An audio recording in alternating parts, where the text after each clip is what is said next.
Was diagnosed with cancer in 2005. Didn't see it coming. It was a really tough year. I think that the big thing about this is really being the family experience of us, all three of us being together is gonna be for 10 months. It's gonna be amazing. It's gonna be fun. You get to the point where I just don't want to wait anymore. Like you keep saying, oh, I'll do that later, or I'll do that later, and sometimes that later doesn't come.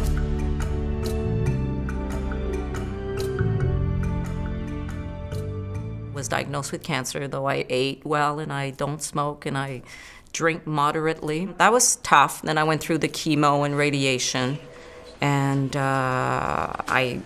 it was a really tough year. A couple of times I really had to make peace with the fact that maybe I wasn't gonna pull through.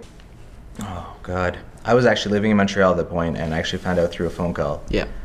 That was hard. It was really, really hard. Knowing I was so far away and I couldn't be there for her. I moved back here to kind of be closer to the family and, you know, help out, be there for him if he needed it, be there for her when she needed it.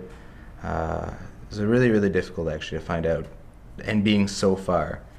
I remember taking care of Mom, making her coffee every day. If I could, make breakfast. Yeah, he stepped it up. He was young to do all that. I don't remember half of it though. No, but you kind of went on autopilot and just started doing everything Mom used to do.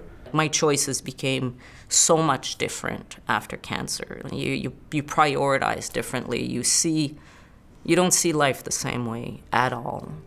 When we first threw about the idea, it was just an off-the-cuff remark. Like we were sitting around with friends and we were talking, and I think I was having a really bad week or month.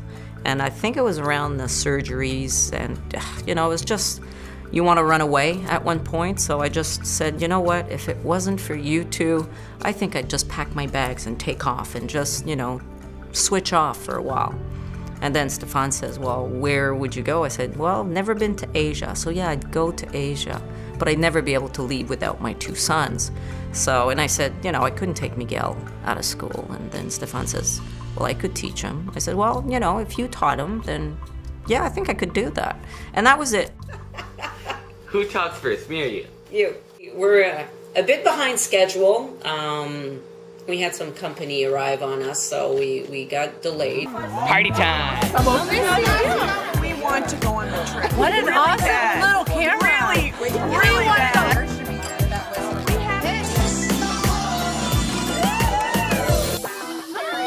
How do you feel about the trip? What trip? I'm not going anywhere. I'm staying right here. I just got my boarding pass all the way to Beijing. So Moncton, Toronto, Toronto, Beijing. Miguel, do you want to hold yours? My mom is feeding me because I keep neglecting to eat because there's just too much going on. So she went to get me food. So I promised I was going to take at least a couple of bites. Yeah, because this morning, do you know what she had for breakfast? Champagne. So, plus no food. Light in the head.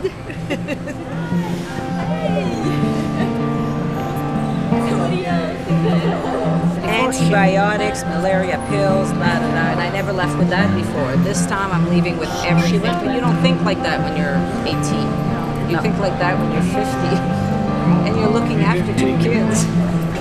Oh, they'll look after me too. Where's my son?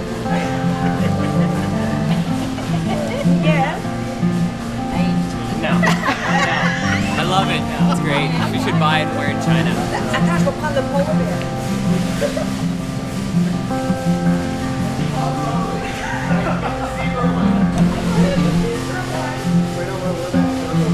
12 p.m. on time. When are we boarding? Did they call us yet? 11:30. So yeah, they did. They just did? You guys gotta go? Yep. Say your goodbyes, yeah. Yeah. Goodbyes. Summer and it's nice winter and it's just, you know, like really enjoyable. Mom, I'm making fun of you. You're not nice. We're having a tender moment. It's over. Us too. Okay, you guys gotta go. Okay, bye. Thanks for coming. Bye guys. Thank you. See you in a year. Internet. 302 days.